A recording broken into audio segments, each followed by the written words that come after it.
संक्रांत झाली, आता हळदी कुंकवाचे दिवस आले. हळदी कुंकवासाठी आपण आता स्पेशल रेसिपी करत आहोत. आज मी एक स्पेशल रेसिपी केलेली आहे, ते म्हणजे बेसनाचे बुरा लाडू आणि चिवडा. बघा, अशा पद्धतीने ह्या माझ्या रेसिपी 2 केलेल्या आहेत. चला मग आपण आता आपल्या रेसिपीला सुरुवात करूया. गॅसवर मी एक कढई ठेवली. कढईमध्ये 1 वाटी तूप घालून घेतलं. आता गरम करायला ठेवू. ह्या वाटीनं मी 6 वाट्या बेसन पीठ घेतलेलं आहे. 6 वाट्या म्हणजे जवळपास पाऊण किलो. आता हे तूप गरम झालेलं आहे आणि ह्या तुपामध्ये मी हे बेसन घालून घेते.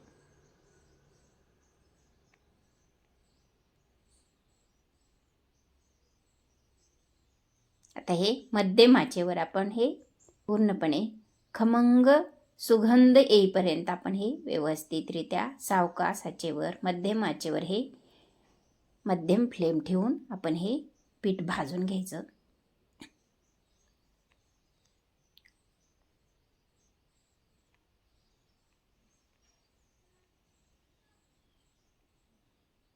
बघा, हे जे तूप आहे ना, हे सगळं पिठाला लागलं पाहिजे. पूर्ण पिठाला हे तूप लावून आपण मिक्स करून घ्यायचं अशा पद्धतीनं. बघा, हे आपल्याला आता घट्ट असल्यासारखं वाटतंय, पण आपलं हे जसजसं आपण गरम करत जाऊ तसं हे पीठ पातळ होत जातं. बघा, अशा पद्धतीने हे पीठ पातळ होतं. आता आपल्याला प्रश्न पडतो की एवढं पीठ पातळ झालं, आता ह्याचे लाडू कसे करायचे.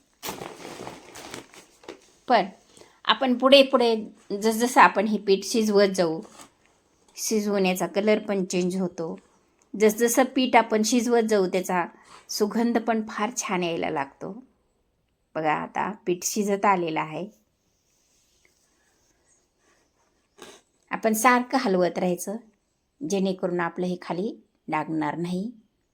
आता थोडं पाण्याचा शिंतोडा देऊन घ्यायचा, कारण पाण्याचा शिंतोडा दिल्यामुळं थोडंसं हे पीठ दाणेदार होतं.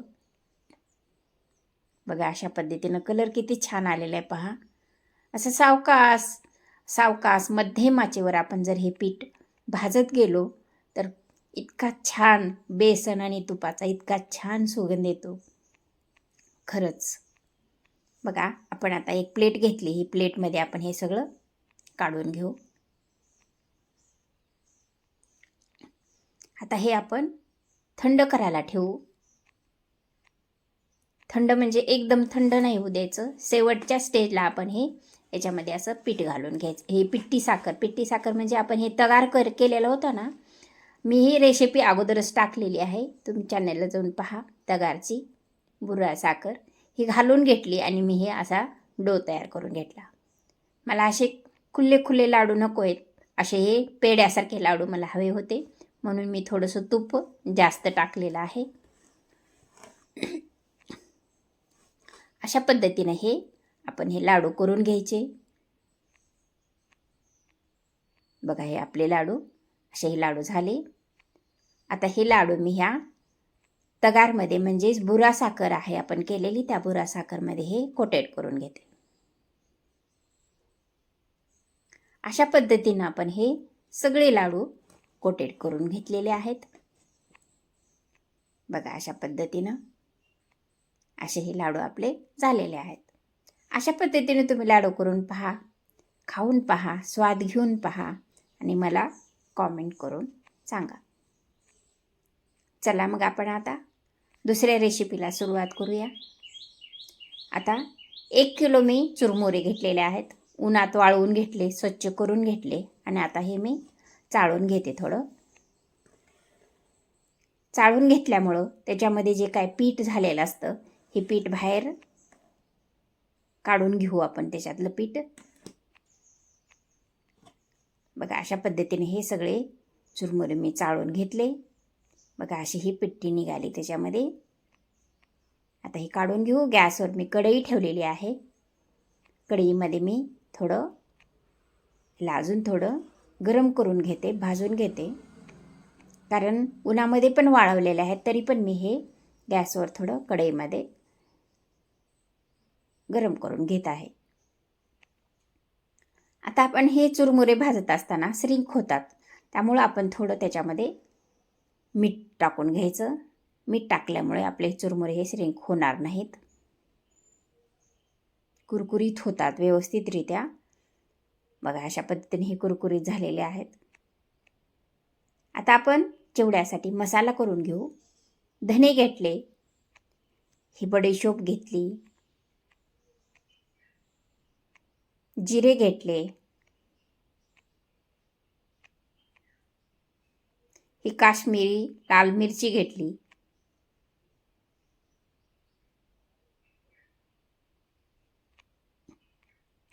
हळद घेतली, साखर घालून घेतली याच्यामध्येच,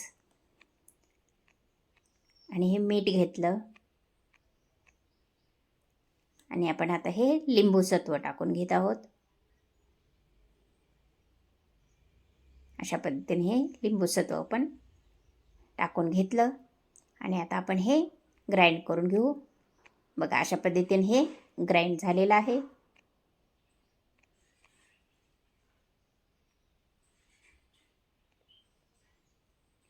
आता हे बाजूला ठेवून घेऊ. आता ह्याच्यामध्ये शेंगदाणे तळून घेऊ आपण.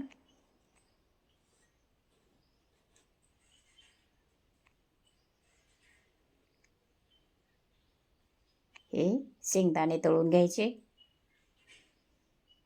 आता खोबरं तळून घेऊ. खोबऱ्याचे काप करून ठेवलेले होते.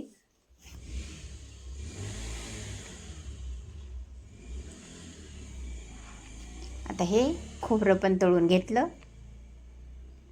बघा अशा पद्धतीने हे खोबरं थोडंसं लाल कलर येईपर्यंत, म्हणजे गुलाबी गोल्डन कलर येईल असं हे खोबरं भाजून घ्यायचं.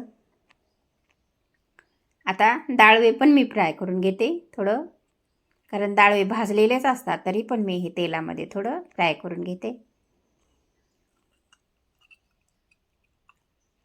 अशा पद्धतीने हे फ्राय झालेलं आहे. काढून घेऊ आपण आता हे.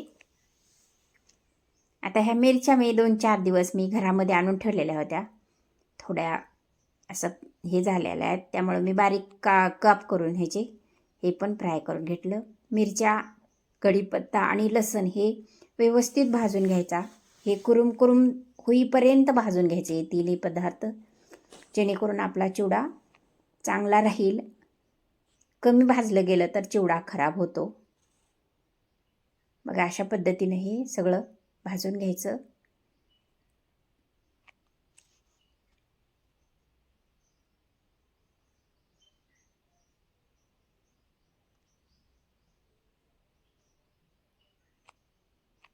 बघा हे पण आता झालेलं आहे. आता काढून घेऊया हे पण.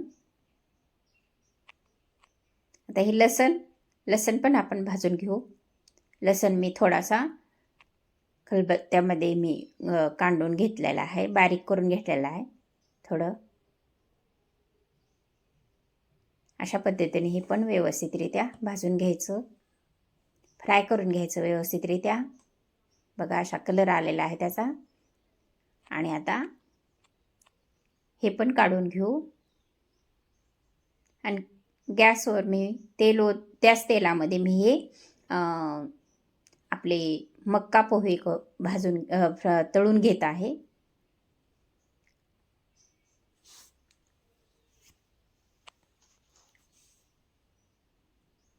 हे पण काढून घेऊ.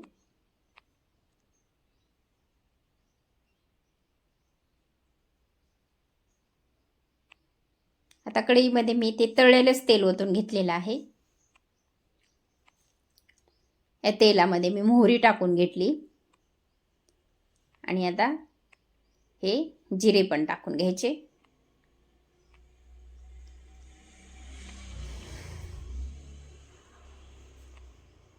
आता गॅस बंद करून घेतला आणि त्याच्यामध्ये मी थोडं हिंग टाकलं, जिरेपूड टाकले, धनेपूड टाकली आणि आता थोडीशी हळद पण टाकून घेतली. आणि आपण केलेला जो काही मसाला होता, चिवडा मसाला केलेला, तो मसाला मी याच्यामध्ये घालून घेतलेला आहे. बघा अशा पद्धतीने हे आपला मसाला झालेला आहे. आणि त्याच्यामध्ये मी थोडासा गरम मसाला टाकून घेतला. अशा पद्धतीने हे आपला चिवडा मसाला झालेला आहे. आता त्याच्यामध्ये पण आपण थोडं मीठ टाकून घेतलं आणि त्याच्यामध्ये मी हे चुरमुरे जे आपण भाजून घेतलेले होते हे चुरमुरे मी ह्याच्यामध्ये घालून घेते.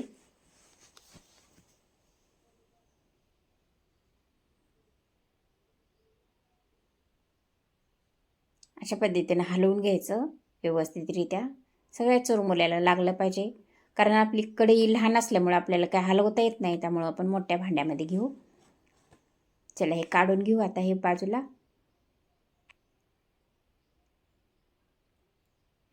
आणि आपण आता हे चुरमुऱ्याला सगळा मसाला लावून घेतलेला आहे. आता हे मका पोहे टाकलेले आहे त्याच्यामध्ये.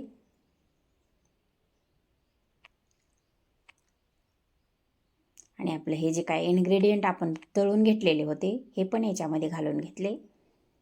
आणि आता व्यवस्थित आपण हे सगळं हलवून घ्यायचं.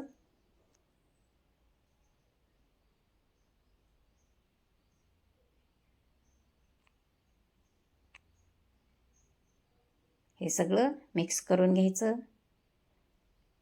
अशा पद्धतीने हा आपला चिवडा झालेला आहे. लाईक करा, शेअर करा, कॉमेंट करा. खुश रहा, खात रहा, हेल्दी रहा.